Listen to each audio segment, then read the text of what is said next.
saat saudara bergumul, saudara percaya bahwa Tuhan akan menjawab akan doa saudara. Maka dari itu ajak anak-anak untuk mendengarkan akan doa saudara. Untuk bersatu, 2-3 orang berkumpul sehati di dalam nama Tuhan. Tuhan ada di tempat itu dan Tuhan menjawab akan doa saudara. Di situ anak-anak kita bisa melihat iman kita. Di situ anak-anak kita akan belajar iman yang kita punyai. Perlu untuk kita memberitahukan apa yang kita punyai, iman yang kita punyai. Bahwa Dia adalah Tuhan yang menyediakan. Bahwa Dia adalah Tuhan yang memberikan protection. Bahwa Dia adalah Tuhan yang setia. Bahwa Dia adalah Tuhan yang berperang bagi kehidupan saudara semuanya. Perlu untuk kita memberitahukan, mengajarkan akan iman itu kepada anak-anak kita. Yusuf seorang yang beriman kepada Tuhan. Iman yang begitu besar. Iman yang taat, iman yang mana Tuhan berfirman dan Dia lakukan di dalam kehidupan dia. Yusuf adalah seorang yang setia kalau saya boleh katakan di dalam hal ibadah.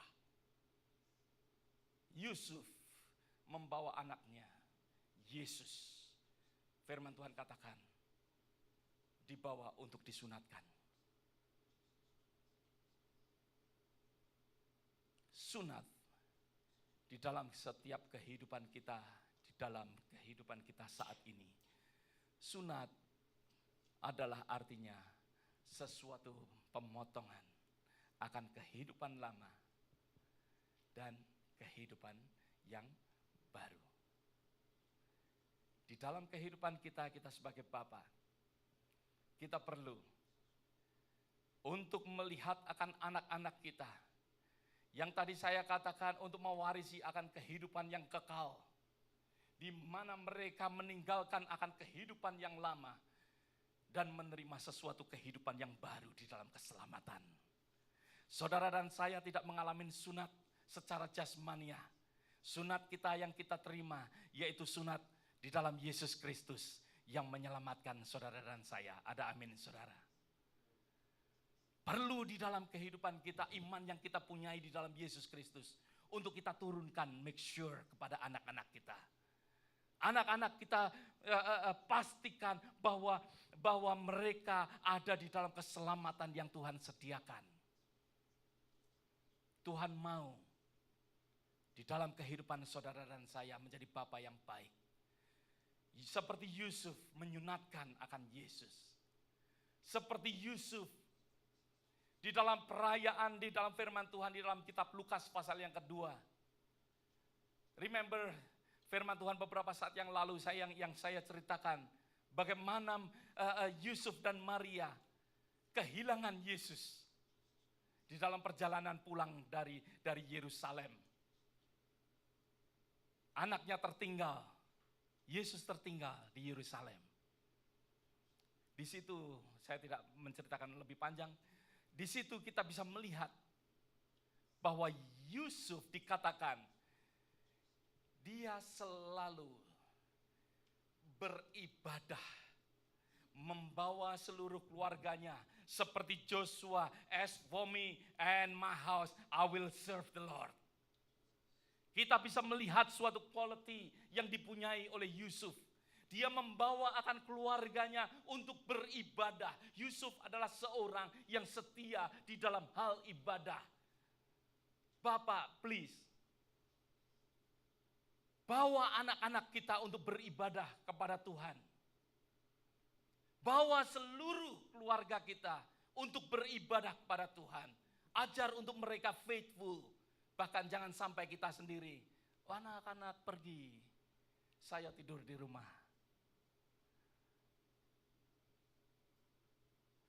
Kita boleh belajar melalui kehidupan daripada Yusuf. Yang saya boleh katakan dia adalah orang yang saleh. Dia adalah orang yang saleh. Dia orang yang taat. Dia adalah orang yang beriman dan dia adalah orang yang setia di dalam hal ibadah. Setia di dalam tata cara ibadah, menghormati akan ibadah. Yusuf orang yang menghormati akan ibadah. Bagaimana saudara beribadah? Anak-anak kita melihat akan kehidupan kita. Yang terakhir, yang ketiga, Yusuf adalah seorang yang bijaksana. Ya, seperti apa yang saudara lihat di sini. Saya gambarkan tentang waktu.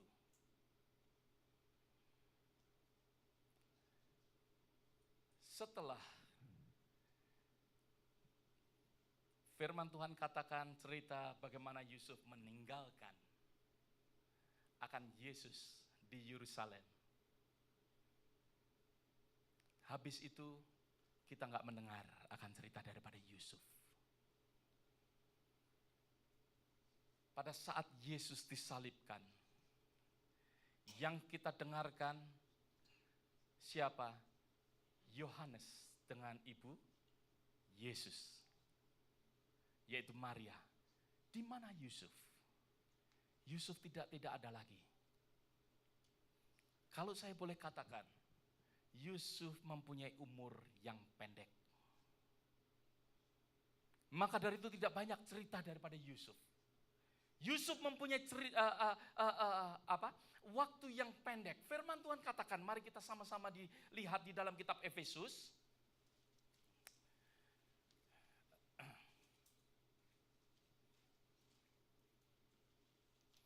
Kenapa saya katakan bahwa Yusuf adalah orang yang bijaksana?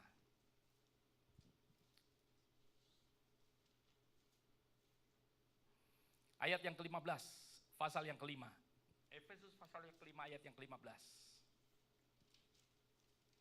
Karena itu perhatikanlah dengan seksama bagaimana kamu hidup, jangan seperti orang bebal tetapi seperti orang arif. Ayat yang ke-15 dalam bahasa Inggris, see, then you walk circumspectly, not as fool but as wise, dikatakan, ya.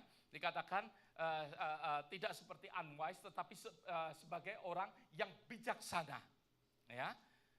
Kita harus memperhatikan, redeem your time, dikatakan. Firman Tuhan katakan di dalam ayat yang ke-16, redeem the time because the day are evil.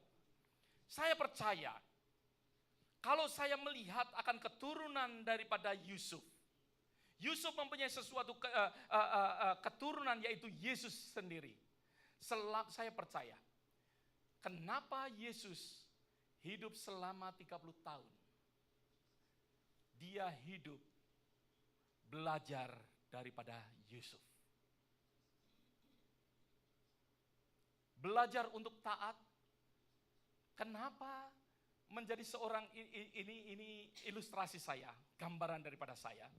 Kenapa Allah memilih seorang tukang kayu? Karena Yesus akan disalib di atas kayu. Di dalam kehidupan daripada masa kecil, Yesus yang sudah, saya percaya Yesus sudah mengerti di mana destininya. Maka dari itu pada saat Yesus tertinggal di Yerusalem,